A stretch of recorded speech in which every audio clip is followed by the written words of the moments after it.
You were taught to be good, to play fair, to do the right thing even when it hurts. But what if I told you that's exactly why you're losing? Machiavelli didn't see morals as virtues. He saw them as weapons, but only when used strategically. Blind morality. That wasn't noble, it was weakness. And in the real world, weakness invites one thing: domination. As Niccolò Machiavelli wrote in The Prince, a man who wishes to make a profession of goodness in everything is bound to come to ruin among so many who are not good. So if you want to survive in a world built on deception, power plays, and shifting alliances, you must first burn the script they gave you.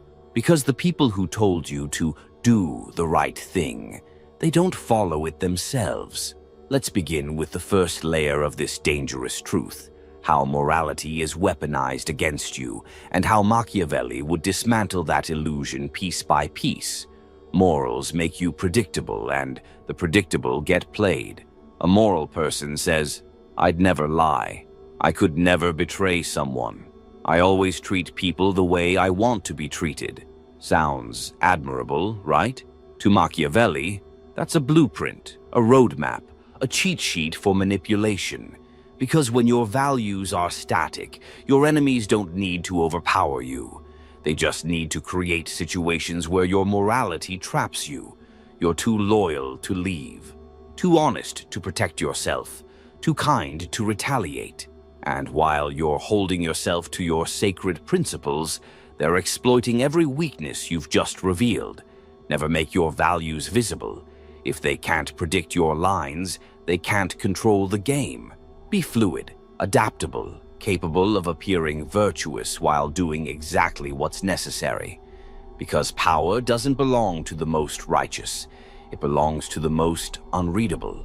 Morality without power turns you into prey. You've seen it before. The honest man gets fired. The loyal woman gets abandoned. The generous friend gets exploited. Morality, in theory, is beautiful, but in practice, it's a liability unless you hold the power to enforce it. Machiavelli would say, "It is better to appear moral than to be moral." Why? Because the appearance keeps people's trust, while the absence keeps you free.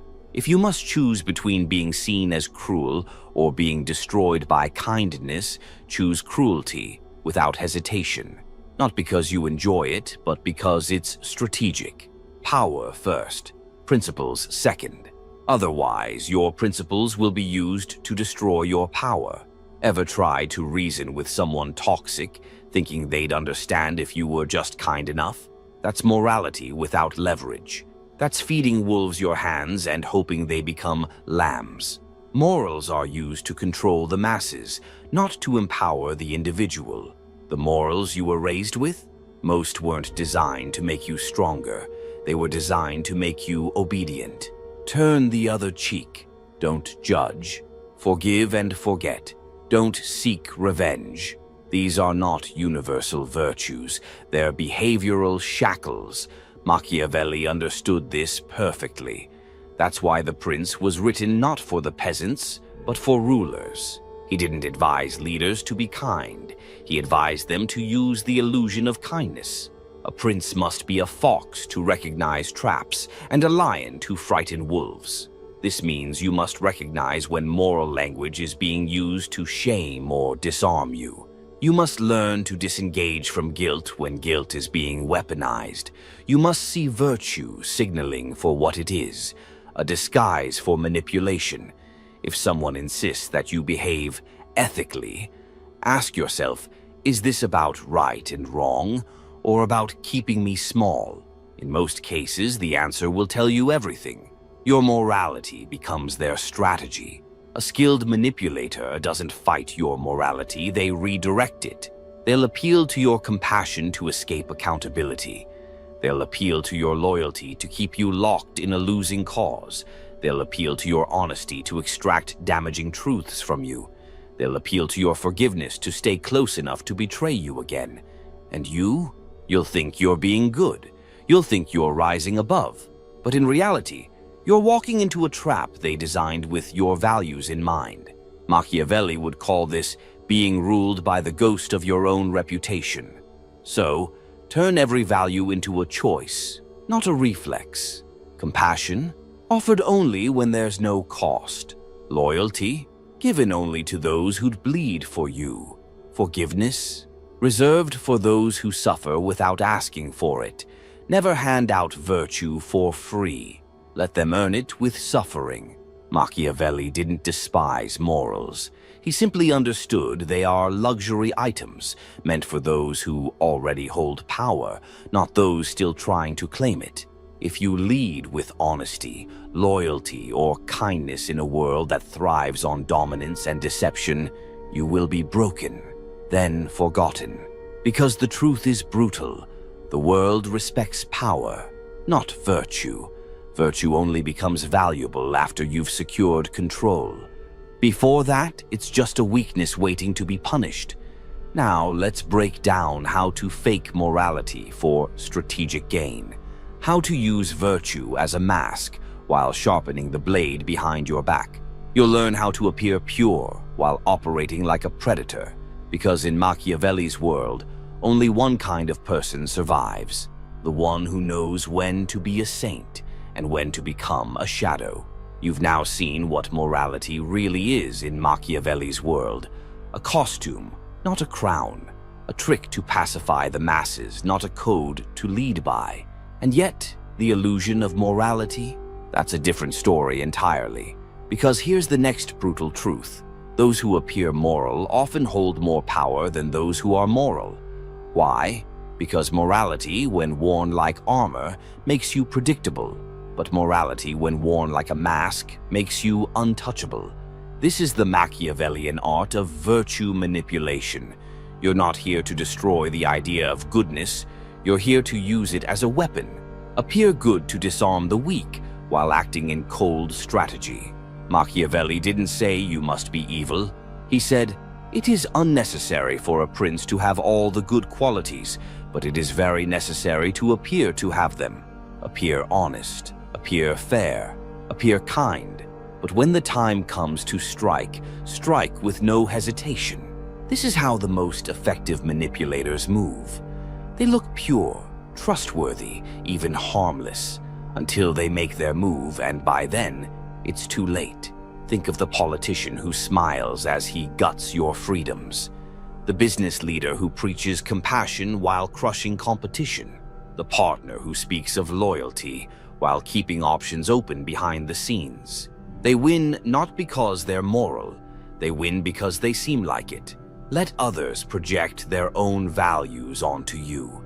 Give them nothing real, only a reflection of what they want to believe. And while they trust you blindly, you'll already be rewriting the terms of the relationship. Morality is theater, and you must be the lead actor. In most situations, people don't care if you're truly good. They care if you look good. We live in a world of optics, of headlines, impressions, emotional cues. That's why Machiavelli's greatest advice is this. Everyone sees what you appear to be. Few experience what you really are. So if morality is a performance, play your role flawlessly. Show outrage when someone else lies, even if you lie better. Praise fairness publicly while tipping the scales privately. Comfort someone in pain while gathering intelligence from their weakness. This isn't hypocrisy, it's survival theater.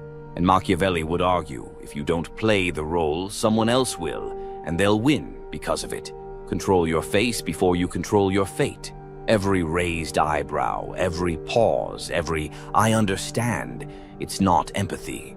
It's influence with emotion as the delivery system.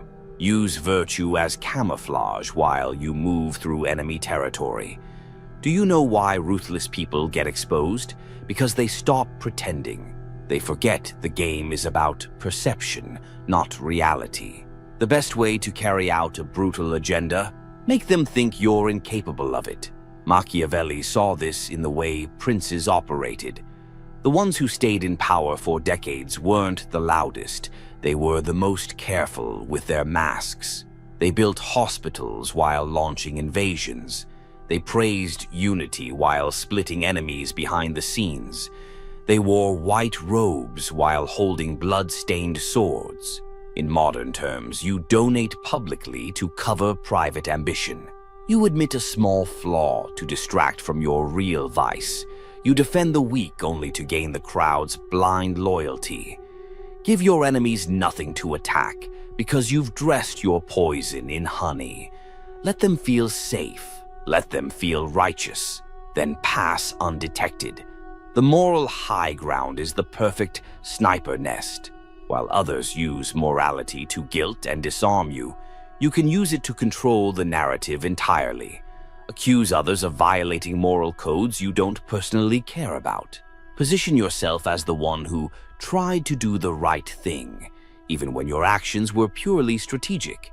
Frame your opponent's moves as unethical, not ineffective. People care more about what feels wrong than what works poorly.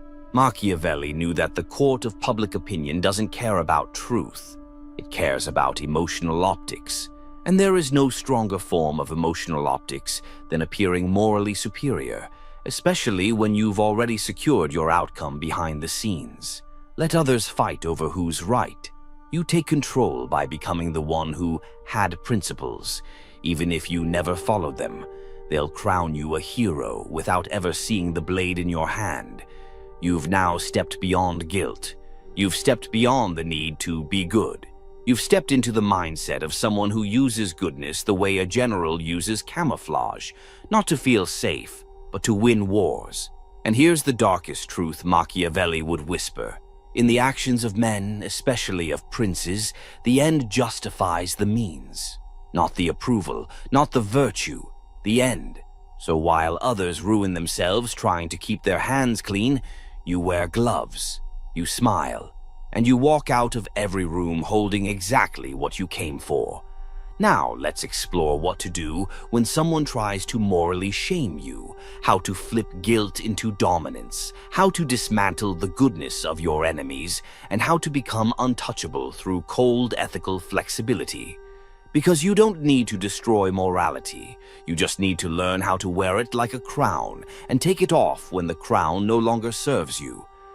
Now that you've learned how to manipulate the illusion of morality, the next step is even more brutal. How to survive and dominate in a world that tries to use morality against you. Because once you stop being ruled by morals, the world doesn't go quiet. It retaliates. People will question your integrity, guilt-trip you, try to shame you into obedience. They'll act like they're protecting truth, but Machiavelli saw through the act. Men judge more by the eye than by the hand. Everyone sees what you appear to be. Few feel what you are. They want you trapped in the game of appearance. What you need is immunity, a psychological shield so thick their guilt cannot reach you. When they shame you, shift the frame. The moral mob will say, "How could you do that? That's not right. People like you are the problem." Here's what most people do: explain, justify, soften, and that's exactly where they lose. Machiavelli would never defend himself on moral grounds. He'd reframe the entire conversation. You don't argue whether it was right or wrong. You redefine what right even means. Say, "I did what was necessary." Or, "You're talking about ideals. I'm talking about results." Or, "That's your morality. Mine doesn't bend to guilt." The goal is never to prove you're good. It's to show that their definition of good is irrelevant in your world. They argue over virtue. You decide outcomes. Don't argue with the righteous, make them look foolish. There is no one more dangerous than a person who believes they're morally superior.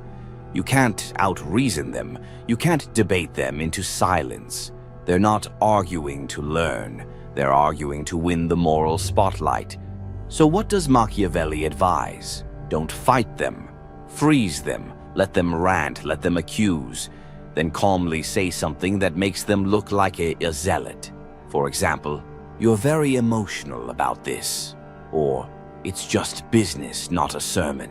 Take the air out of their outrage. Show the crowd that you're in control while they're performative. Righteousness without strategy is just noise, and when you expose it, they deflate. Recognize when morality is just a disguise for control. Here's one of Machiavelli's coldest insights. He who wishes to deceive will always find someone willing to be deceived, and some of the most effective deceivers are those who use morals to manipulate. They don't say, "Do this because I need it." They say, "Do this because it's the right thing." Translation: do this because I've trapped you in an invisible contract you never signed. You must learn to decode these phrases. A good person would means a submissive person would. Don't you care means let me weaponize your empathy. If you were truly loyal, you'd means let me guilt you into surrender. Never respond to the moral frame. Respond to the tactic. Instead of saying, "I am loyal," say, "Loyalty doesn't mean blind obedience." Instead of defending your kindness, say, "Kindness without standards is just weakness in makeup." Expose the mechanism and it loses power. Let them think you have limits until you don't. One of the deadliest Machiavellian tactics is strategic moral delay.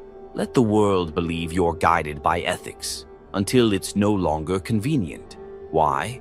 Because people relax around boundaries.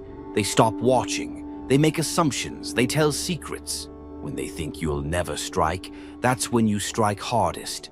This doesn't mean you betray recklessly. It means you time your ruthlessness with surgical precision. You turn the other cheek 3 times, then make a move they never saw coming. You stay quiet during the chaos, then take credit when the dust settles. You offer second chances, then cut them off exactly when they expect forgiveness. Use your reputation for goodness as camouflage. The longer you play saint, the harder your shadow hits when it finally emerges. Guilt is the rope they tie around your neck, so cut it. The final internal weapon of those who use morality to control you. Guilt. And here's the truth Machiavelli would burn into your mind. Guilt is a leash they only use when they fear your freedom.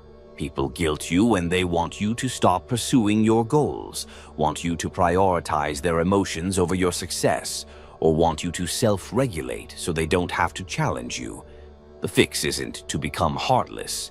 It's to understand that guilt is only valid when you've actually done wrong, not when someone else feels inconvenienced by your independence. When someone tries to make you feel guilty, ask, "Did I break a real rule or just someone else's illusion of me?" The answer will either set you free or prove you're still trapped. They will call you selfish. They will call you cold. They will say you've changed. Good. That means it's working. Morality is a tool. You choose when to lift it and when to put it down. But the moment you carry it like a chain, you've already lost the war. Now, let's build the Machiavellian code of ethical power, how to control your own values like a switchblade, how to stay feared without ever being hated, and how to wear your morality not like armor, but like a mask you take off after the battle is won. You've seen how morality is used as a trap, how people disguise control as doing the right thing, how the righteous often manipulate more than the ruthless. But Machiavelli never told you to become evil. He didn't say burn your soul to gain power. What he taught in secret between the lines is how to wield morality like a blade instead of wearing it like a chain. Because the truly dangerous are not those who have no morals. The truly dangerous are those who control their own morality, who can turn it on and off like a weapon, depending on what the situation demands.